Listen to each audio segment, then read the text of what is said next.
भूषण की क्लास में मानव की विवेकशीलता में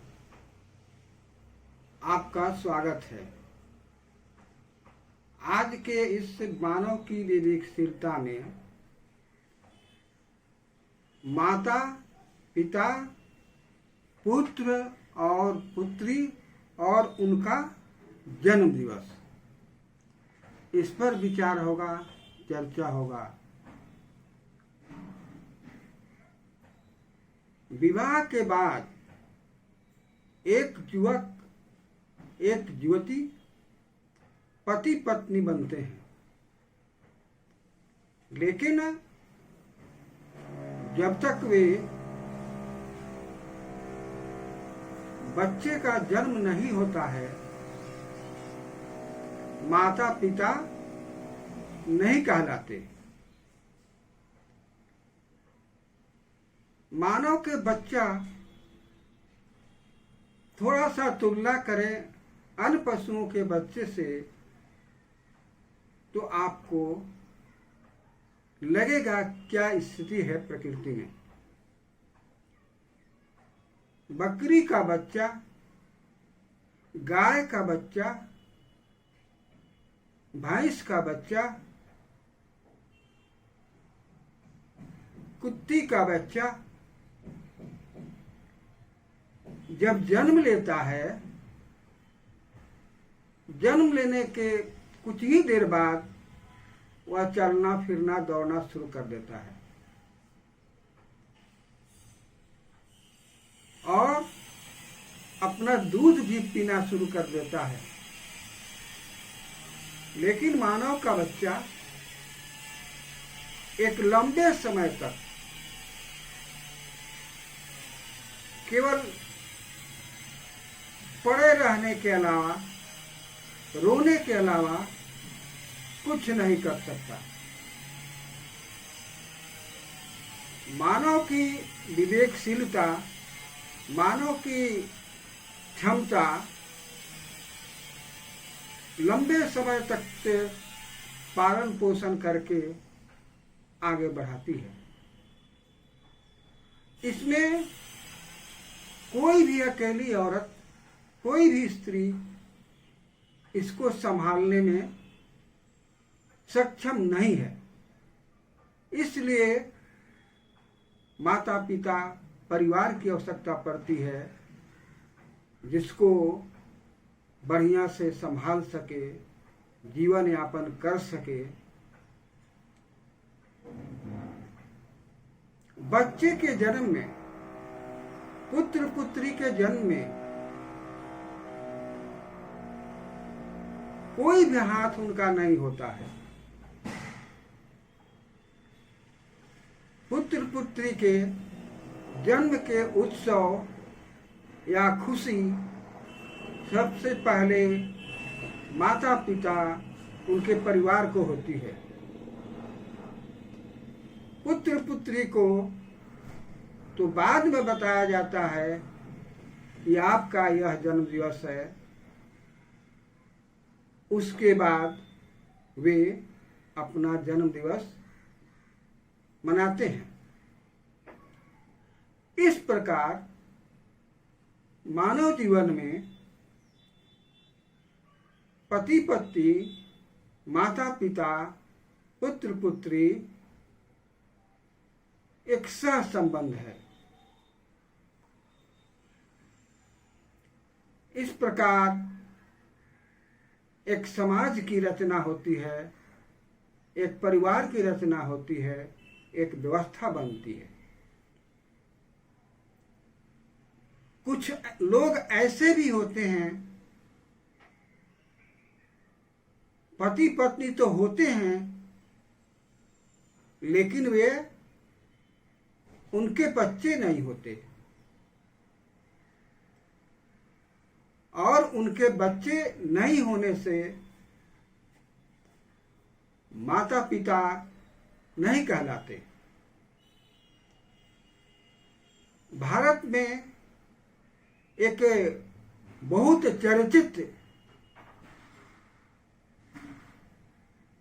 जोड़ी कहें या पति पत्नी कहें, उनको बच्चा नहीं हुआ, वे बच्चे को लेकर चिंतित तो रहते थे, लेकिन इस पर उतना गंभीरता से ध्यान नहीं देते थे। उनका नाम ज्योतिबा फूले, सावित्रीबा फूले है, जिन्होंने शिक्षा पर क्रांति की, शिक्षा का जागरण किया, शिक्षा पर स्कूल खोला उन्होंने, और वे महान भारत के राष्ट्रपिता कहलाए। सावित्रीबाई फूले भारत की महान शिक्षिका, प्रथम शिक्षिका कहाई। इस प्रकार बिना माता पिता के, बिना उनके, उन्होंने अपने एक ऐसी औरत जिसके साथ प्रताड़ना की शिकार थी, अपने घर में उसके बच्चे को जन्म दिवाए। उस औरत का नाम काशीबाई था। उसके बच्चे का नाम इन्होंने जसवंत रखा। उसको पाला पोसा, उसको आगे बढ़ाया। बाद में जाकर वह डॉक्टर भी बना और सावित्रीबाई फूले, ज्योतिबा फूले सत्य शोधक समाज बना के, सत्य शोधक समाज के नियमों के अनुसार उसका विवाह भी कराए। तो ये है उनका चित्र, ज्योतिबा फूले का। उन्होंने गुलामी पुस्तक लिखी थी, गुलामगिरी। ये है सावित्रीबाई फूले, जो भारत की प्रथम महिला शिक्षिका, भारत की प्रथम प्रधानाध्यापिका है। इस प्रकार ऐसे महानुभाव, ऐसे महामानव भारत में हुए जिन्होंने शिक्षा की जागृति की। अब मैं इस वैज्ञानिक और मानववादी चिंतन चेतना क्यों कैसे में एक कविता है, मानव जीवन की अभिलाषा, इसको मैं पढ़ बोल रहा हूँ। छोटी कविता है, मेरी समझ है, मेरी जानकारी है, आपको अच्छा लगेगी, मैं बोल रहा हूँ। सुखी आनंद में जीवन की आशा, सुखी आनंद में जीवन की आशा, मानव जीवन की अभिलाषा। सुखी आनंद में जीवन की आशा, मानव जीवन की अभिलाषा। माता पिता की लालसा, पुत्र पुत्री जीवन की आशा। माता पिता की लालसा, पुत्र पुत्री जीवन की आशा। सुख दुख के किनारों से बहता जीवन धारा, हित मित्र के साथ साथ बहता रहे जीवन धारा। मानव मस्तिष्क में बहता रहे वैज्ञानिक चिंतन धारा। मानव समता स्वतंत्र चिंतन, बंधुता न्याय से पूर्ण जीवन। मानव मस्तिष्क में बहता रहे वैज्ञानिक चिंतन धारा। मानव समता स्वतंत्र चिंतन, बंधुता न्याय से पूर्ण जीवन। प्रज्ञा करुणा मैत्री मानव चिंतन धारा। मानव जीवन की अभिलाषा, पल पल हर पल जीवन की आशा। सुखमय आनंद में जीवन की आशा, मानव जीवन की अभिलाषा। मानव जीवन की अभिलाषा, मानव जीवन की अभिलाषा। यह कविता यहीं समाप्त होती है। आशा है आप लोगों को अच्छा लगा होगा। आप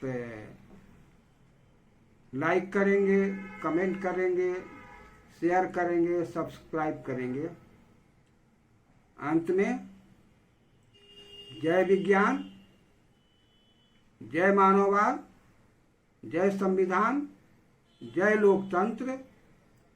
समझे समस्या, खोजे समाधान, बढ़े स्वावलंबन, जगे स्वाभिमान। जय भारत, जय विश्व, जय मानववाद। धन्यवाद।